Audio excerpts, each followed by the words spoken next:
Hello, guys and gals, me Mudahar, and it seems like it might actually be over. Yeah, ladies and gentlemen, the Epstein entire disclosure has come to a screeching halt. Why, ladies and gentlemen? Well, I guess it's because the government says that they have released all those files under the act. Now, I don't know what's going on with the U.S. government, but it almost seems like they think we're brain dead. We don't have the ability to fact check ourselves.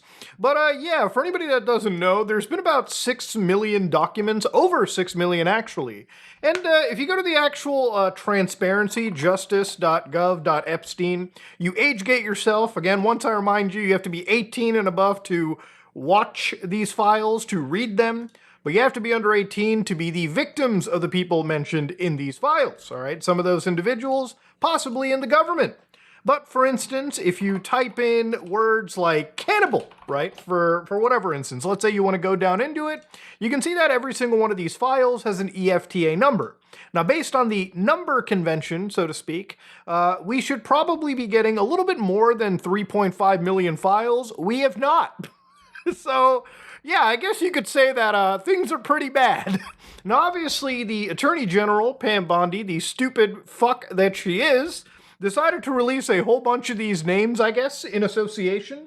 For instance, names like Leon Black, who you might know connected to, conspiracies here like Life Touch. Well, I'll touch upon all these in a little bit.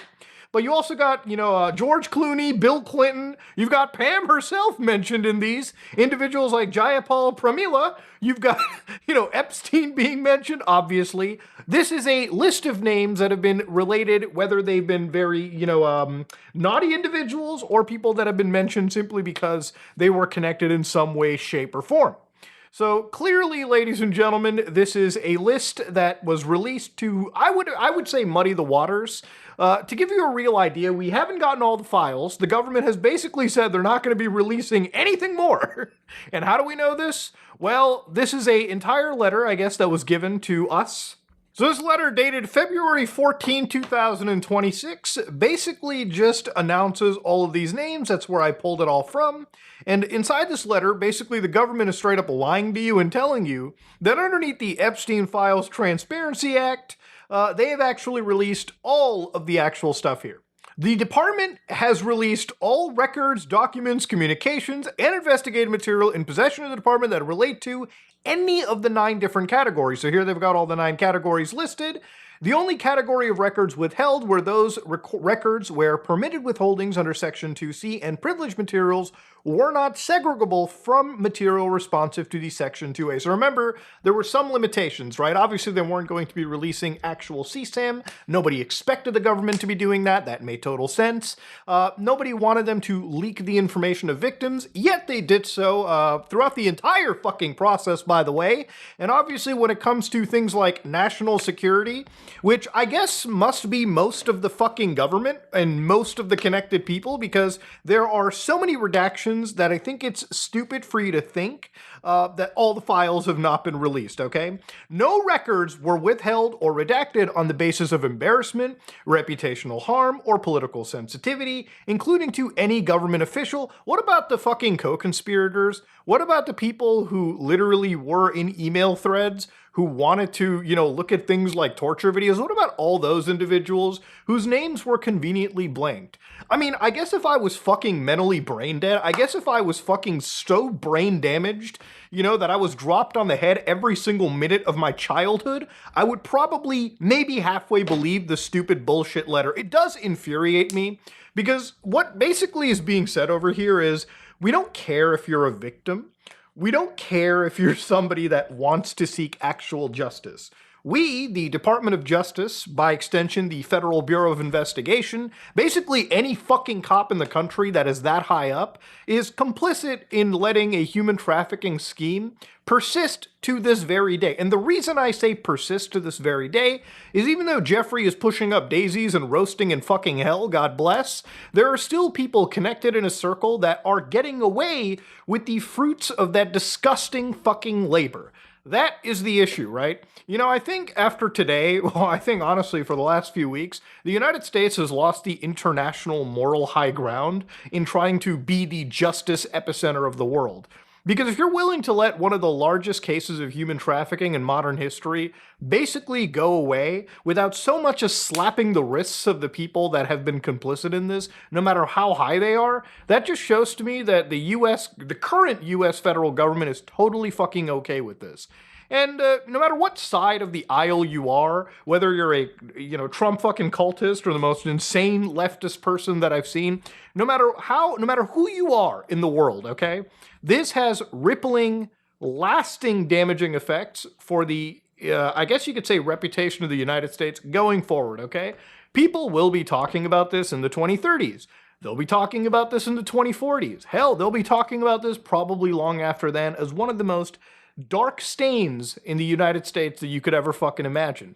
The only reason, honestly, I want to make this kind of video is because it does serve as some level of closure after the disgusting letter that I've read from the attorney fucking general who, in a normal circle, should probably be tried, should probably be jailed for her complicity in this disgusting, disgusting process that has happened and still happens to this day.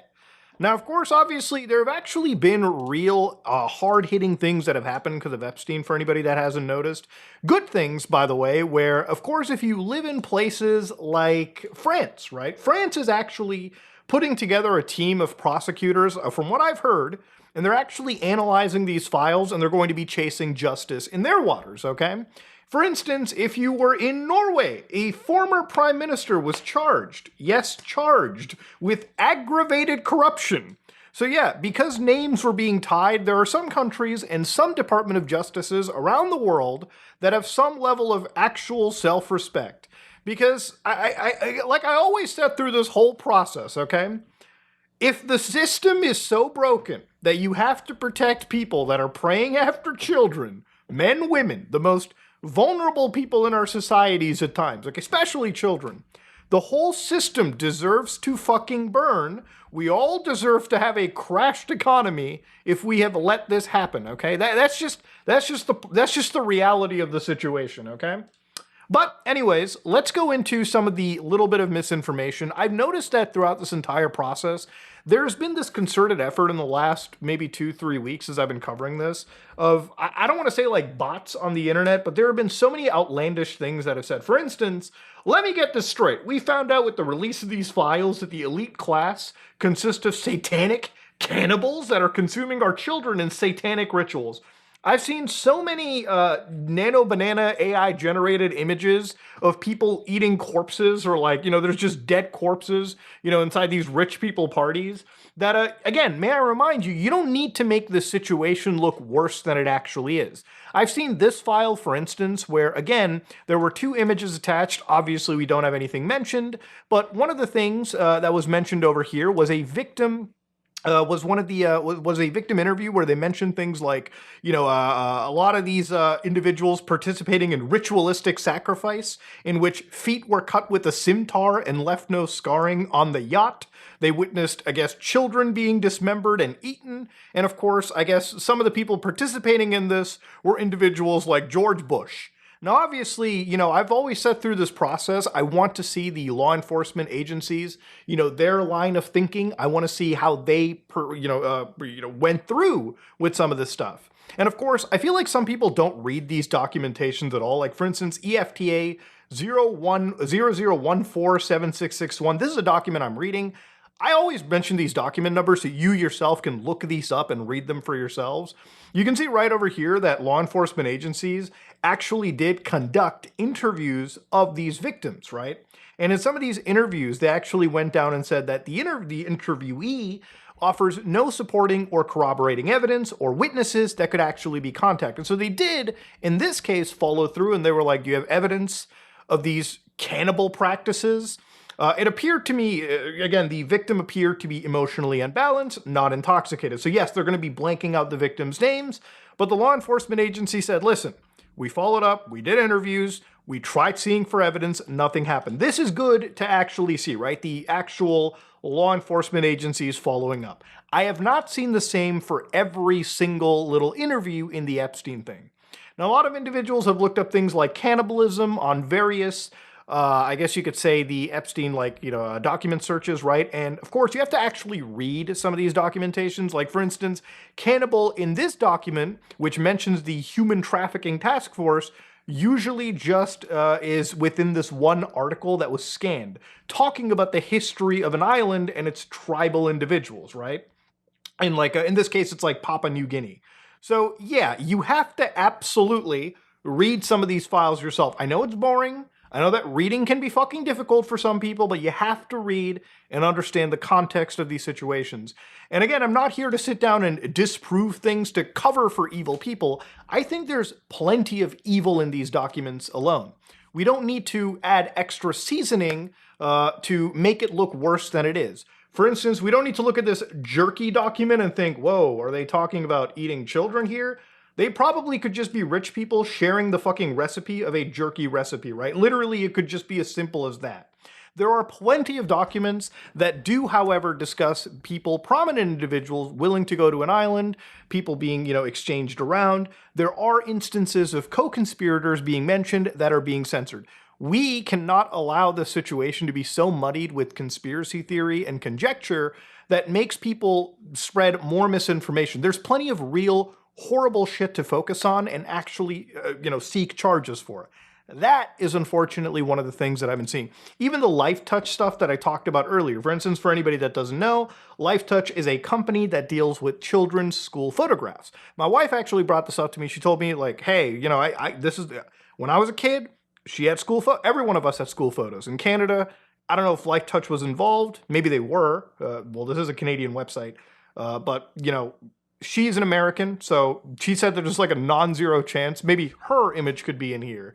But I looked further into this claim, and the way that they link it, actually, is because of an individual known as Leon Black, somebody that was mentioned in that big Pam Bondi letter disclosure. Now, Leon Black is a billionaire investor who is tied to Jeffrey Epstein and is tied to LifeTouch through an investment company known as Apollo Global Management that actually bought the parent company Shutterfly that is hosting LifeTouch. Now, just because these purchases are there, a lot of people, parents, obviously rightfully were a little worried, and LifeTouch had to make a statement saying nobody was sharing children's images. Now, hey, maybe they weren't, maybe they were. I don't have access to their server logs. I don't have access to their shit, so I can't take their side, and I can't necessarily go against their side. It's just he said, she said at that point. But the reality of it is that this is such a widespread case that it almost feels like every single prominent person in the US was connected. I mean, it almost seems like Jeffrey Epstein was like fucking Saul Goodman, or like he is connected to like every single person around you. He is like the one central fixer that I guess everyone fucking knew, right? And it also helped that he had a lot of money and he could also invest in various different points. Some of those investments probably were more sinister than one would think. Some of them could literally just be that he wanted to make money. But there has been a lot of misinformation. There's been a lot of red herrings thrown around. But we should stick to the facts of the story. And the facts are still grim. They don't need to be extra peppered than they already are. I mean, again, even on like the Epstein boards over here, they talk about things like pizza, chicken, jerky, muffin. And they talk about, again, the fact that this could be about drugs, human beings, or specific acts that some are doing. Somebody says it right. I'm convinced all this food and code talk is a psyop distraction. I don't care what kind of cake or pizza or like jerky this fucking idiot eats. I care about the human beings he's victimized. And the thing that burns me the most about this story is that the government is totally okay with storing all of this information and not releasing it. Now, again, no doubt some of these 300 gigabytes of photos, videos, and documents, I think at some point it was like up there in the terabytes. Yeah, a lot of that is stuff the government can't release. But have they released every single document and video, or have they released everything that they can legally release? Obviously not. I think it's totally 100% sane for you to be very critical of the government right now. And why aren't they releasing this information? Well, it's because I think it puts a lot of the people currently in power in a very dangerous situation. And that's really all that it kind of comes down to. I think most importantly, if you're like a Pam Bondi, This is something that just ruins your reputation and career till no end. And honestly, I think anybody that's working in the FBI, the Department of Justice, if you have not taken at least somewhat of a stance against this, I think that shows me that you are completely 100% complicit. What did kind of shock me was that the DOJ, and this is an actual photograph of when Pam Bondi was crashing out in court, some people looked at the negatives for their photos and they were like, they were actually tracking the search history. So Jayapal Pramila was on that panel. They were tracking the search history of what she was looking up in the Epstein disclosure. So she was looking at, the things like new Brazilian just arrived, sexy and cute, 19 years old. Obviously, we were all really interested in that. We want to know who the fuck is sending that image, right? Why would they even talk like that? And of course, you had things like Epstein victim list, all redacted. I love the torture video, from Sulayem to Epstein, child exploitation and human trafficking task force PowerPoint. All of these things this congressperson was interested in. They wanted to see it unredacted, and they wanted to see it exposed and brought to light. She was more interested in grabbing her search history than actually delivering justice for the victims that at the time was revealed she hadn't even fucking spoken to. That is how psychotically insane and evil this fucking bitch is, okay? And I don't mean that lightly, okay? I don't like to fucking throw that harshness at somebody, but she, if anything, deserves it, okay? 100,000 fucking percent. What is kind of insane about it, too, is that literally in the last day, the Department of Homeland Security was apparently subpoenaing Google, Reddit, Meta, Discord, surprisingly not X when it came to this, for criticizing ICE. So the government is more interested in you being critical of their regime than they are actually wanting to stop predators. And remember, a lot of people have thrown back when Biden was around, why didn't they just fucking release the documents? Well, there was a lot of court seals around those documents at the time. But yes, you are right. This is not a left-right issue. This is the elite versus the average person. And frankly, whether you're up there, whether you side with the Clintons or the Trumps or the Bidens or the whatever, right? These people are all fucking unfortunately in on it. They're in a game and you're not allowed to play, okay? It is what it is. But when you're a political party, like the current one that kind of build yourselves on like draining the swamp, you sure as hell are letting the swamp fester around longer than it needed to. It's one of those things where, the people that I've talked to that are the more of the right-wing focused guys, like actual friends of mine, are just so jaded with the system even more so. It's crazy that people look at demagogues like Joe Rogan and Alex Jones, and they're like, damn, these guys seem like fucking paid-for mouthpieces for the party than they actually do caring about justice. I don't think anybody should be on the side of left or right when it comes to something as disgusting as this, okay? Human trafficking and the exposing of it and seeking justice for victims is not an issue that, should require people to look at what side of the aisle they're at. This is simply am I a human that wants justice? Or am I a monster that doesn't, that is so emotionally detached from something like this? And you should be. I mean, I guess that's where my mind is, all right? As simple as that. But yeah, the government is not focused on releasing more of this information. They're not interested in seeking actual justice. And at least the US government seems like that's where they're at. And, the interesting thing about it is not everyone in the US government is on this. You got people like Massey who are fucking taking on their own party. You've got people like Ro Khanna. You have people like that Nancy Mace chick that is criticizing the DOJ for redacting all those names. You have people like Marjorie Taylor Greene, for instance, who's basically left the fucking office or is planning to leave the office. And she's had a lot to say about this situation too. So this is something that's brought a few politicians who normally would be at each other's throats together in some way. But again, it's not something that, you should look at with what side am I on? It's something that you should look at and say, listen, this is bad. Let's seek some justice.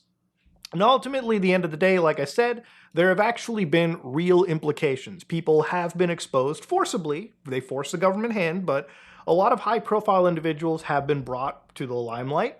And in some cases, there have actually been charges that are being sought. So even if it seems that the United States government is kind of complicit in protecting predators, it's good to see that most of the world, all right, there are still respectable governments around the world that don't think the same way. And that ultimately is a silver lining. And ultimately, too, one of the things that really pisses me off here, too, is the victims, right? The victims are the ones that are getting screwed even more than before. It took a lot of bravery to come out, say your piece. And a lot of people say, why don't the victims just start naming names themselves? They're not going to do that because, first off, the amount of legal backlash they're going to be getting on their own is insane to witness. Also, this is coming from individuals who are going to say, okay, well, what evidence do you have? Share evidence. Go through that. Go on the record. Again, there's so many legal pinches that these rich guys can give, all because they're allowed to hide and the victims aren't. And that's unfortunately the reality. The victims who were brave enough to come out, now they've got bigger targets on their back. And if the story dies down, maybe they might actually start dying down too. Permanently. At least that's what I have to expect. Ladies and gentlemen, the story's far from over, but I think it's more important now that people hold the government a little bit more accountable for this because, hey, this is an international human trafficking ring, okay? It's not just the US's problem. It's everyone's problem. And the faster it comes to light, the faster the rich and the elite and the people who participated are exposed, the quicker we are internationally to draining the swamp. Maybe if all these other countries put some pressure on the US, maybe things will change. I don't know. But I think what we saw yesterday from the Department of Justice might be one of the most disgusting things. The U.S. has lost all moral high ground for justice. This is the kind of shit that corrupt countries do, right? Like countries where, they're run by like actual criminals. This is what corrupt nations are doing. The U.S. shouldn't have been one of these countries. Unfortunately, the current DOJ is absolutely ruining the reputation, and I think people should absolutely jump in. When you got people like Marjorie Taylor Greene, who comes out and basically says that all of these files were basically stopped primarily by people like Donald Trump. He fought the hardest to stop these files. I think there has to be some legal recourse. Again, I'm not a lawyer. I'm sure that some of you people who are watching this that are lawyers probably can devise a pathway that can actually hold the government accountable. Because as of right now, they're not being accountable. Anyways, ladies and gentlemen, this is me, Mutahar, and I'm out.